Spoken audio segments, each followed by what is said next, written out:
According to the National Electrical Code, tapping off motor leads to supply other loads is generally not permitted.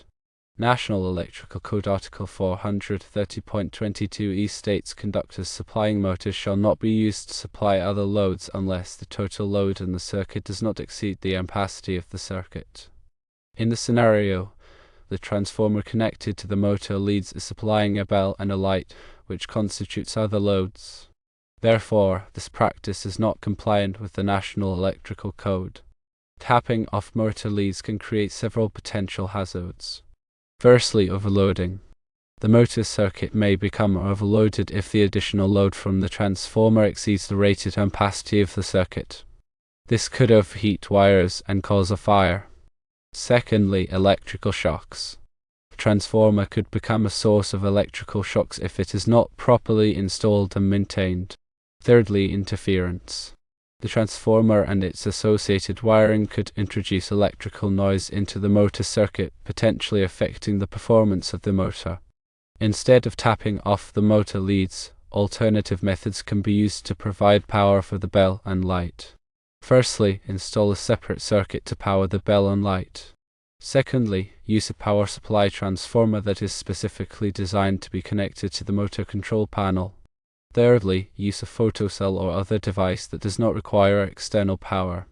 Tapping off motor leads to supply other loads is a non-customary practice that is not permitted by the National Electrical Code. It can create potential hazards and is not recommended. Alternative methods should be used to provide power for any additional loads.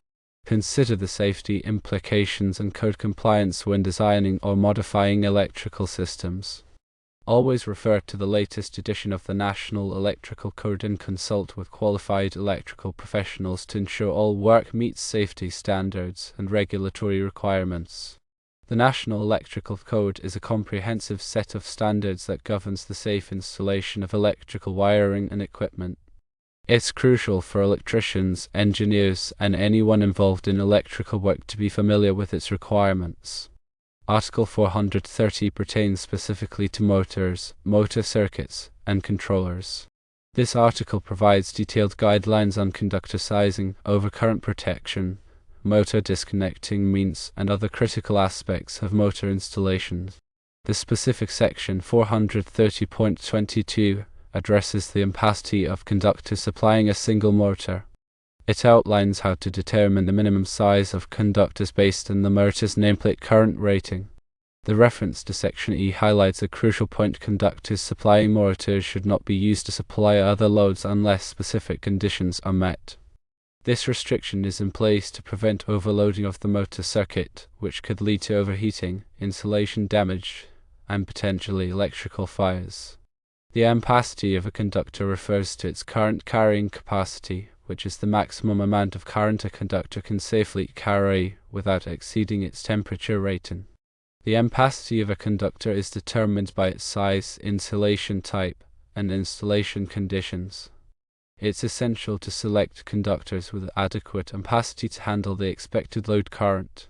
When a transformer is tapped off the motor leads to supply other loads, such as a bell and a light, it introduces additional current draw on the motor circuit. If the combined current of the motor and the additional loads exceeds the ampacity of the circuit conductors, the circuit becomes overloaded. Overloading can cause the conductors to overheat, leading to insulation breakdown and potentially a fire hazard. Additionally, tapping off motor leads can create other safety concerns. Transformers require proper overcurrent protection to prevent damage from short circuits or overloads.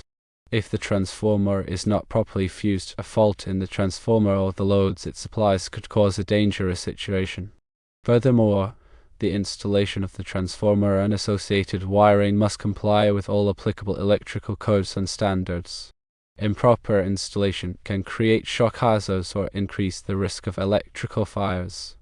Instead of tapping off motor leads, alternative methods should be used to provide power for auxiliary loads such as bells and lights. One option is to install a separate branch circuit dedicated to these loads. This ensures that the motor circuit is not overloaded and that the auxiliary loads have their own overcurrent protection. Another option is to use a power supply transformer that is specifically designed to be connected to the motor control panel. These transformers are typically designed with built-in overcurrent protection and are intended for supplying control power and other auxiliary loads. A third alternative is to use devices that do not require external power, such as photocells or motion sensors. These devices can be used to control lighting or other functions without drawing power from the motor circuit. In summary, tapping off motor leads to supply other loads is generally not permitted by the National Electrical Code and can create several potential hazards. Alternative methods should be used to provide power for auxiliary loads to ensure safety and code compliance. Always consult with a qualified electrical professional to determine the best solution for a particular application and to ensure that all work is performed in accordance with applicable codes and standards. Electrical safety is of utmost importance, and it's crucial to follow best practices and adhere to the National Electrical Code to prevent accidents and ensure the reliable operation of electrical systems. When dealing with electrical systems, several key concepts and practices should be considered to ensure safety and compliance. Firstly, understanding overcurrent protection is essential. Overcurrent protection devices, such as circuit breakers and fuses, are designed to protect electrical circuits from excessive current flow. These devices interrupt the circuit when the current exceeds a predetermined level, preventing overheating and potential fire hazards. It's crucial to select the appropriate overcurrent protection device for each circuit based on the ampacity of the conductors and the characteristics of the load. Secondly, proper grounding is critical for electrical safety. Grounding provides a low impedance path for fault current to flow back to the source, allowing the overcurrent protection device to trip and to energize the circuit. A properly grounded system helps to minimize the risk of electrical shock and equipment damage.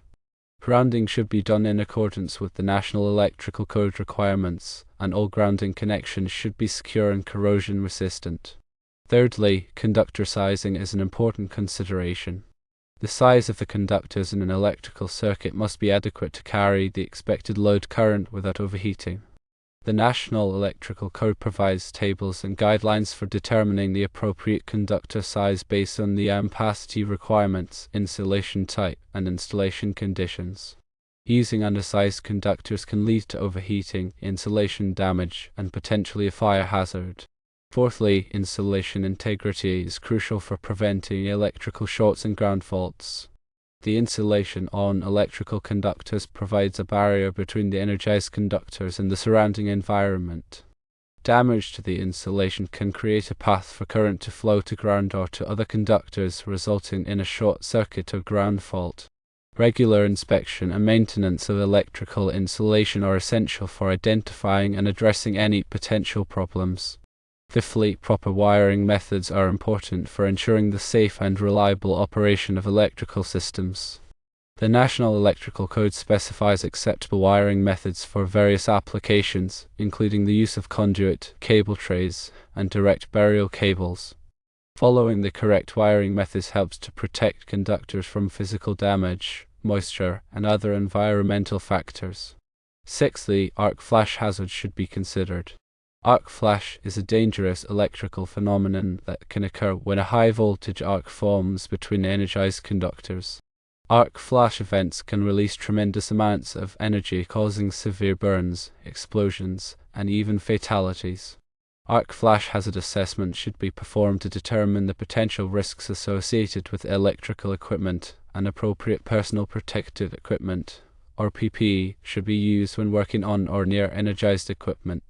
Seventhly, lockout/tagout procedures are essential for preventing accidental energization of equipment during maintenance or repair. Lockout/tagout procedures involve disconnecting the power source and applying a lock and tag to the disconnecting means to prevent it from being inadvertently turned on. These procedures help to ensure the safety of workers who are performing maintenance or repair on electrical equipment. Eighthly, regular inspections and maintenance are crucial for maintaining the safety and reliability of electrical systems. Regular inspections can help to identify potential problems before they lead to failures or accidents. Maintenance activities such as tightening connections, cleaning equipment, and replacing worn components can help to extend the life of electrical equipment and prevent costly downtime. In addition to these technical considerations, it's important to promote a culture of safety in the workplace. This includes providing adequate training to employees, enforcing safety rules and procedures, and encouraging employees to report any safety concerns. By prioritizing safety and following best practices, it's possible to minimize the risk of electrical accidents and ensure the safe operation of electrical systems. Now let's talk about transformers in more detail. Transformers are static electrical devices that transfer energy from one circuit to another through electromagnetic induction. They are widely used in electrical power systems to step up or step down voltage levels. A transformer consists of two or more coils of wire, called windings, wound around a common magnetic core. The winding connected to the source is called the primary winding, and the winding connected to the load is called the secondary winding. The voltage ratio between the primary and secondary windings is determined by the turns ratio, which is the ratio of the number of turns in the primary winding to the number of turns in the secondary winding. Transformers operate on the principle of Faraday's law of electromagnetic induction. When an alternating current flows through the primary winding, it creates a time-varying magnetic field in the core. This magnetic field induces a voltage in the secondary winding. The magnitude of the induced voltage is proportional to the rate of change of the magnetic flux and the number of turns in the secondary winding. Transformers are used in a wide variety of applications, including power distribution, electronic circuits, and industrial equipment.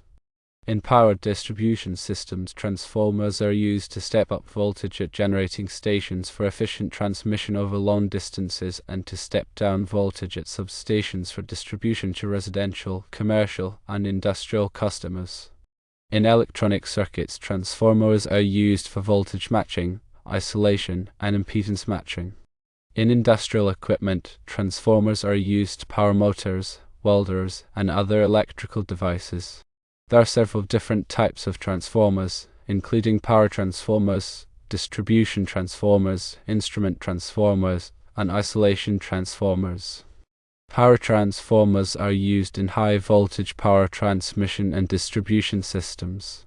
Distribution transformers are used to step down voltage for local distribution to customers.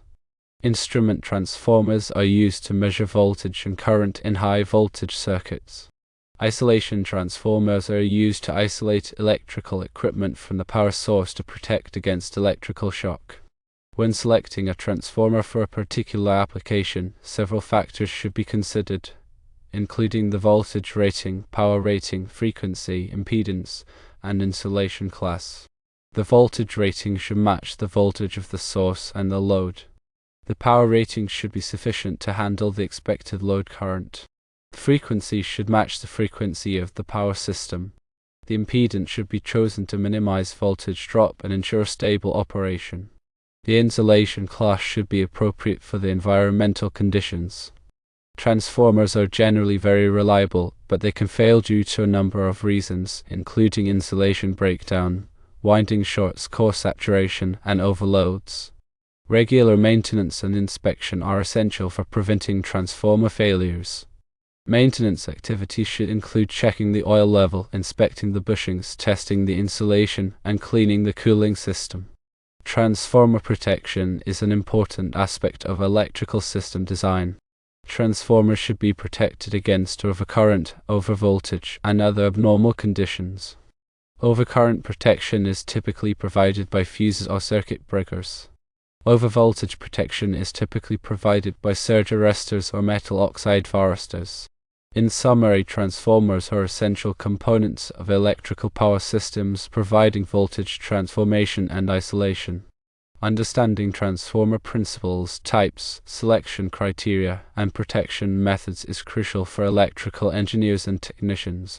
Always consult with qualified electrical professionals and follow applicable codes and standards when working with transformers. Considering the information provided, it is not possible to provide the GPS coordinates since that information was not provided.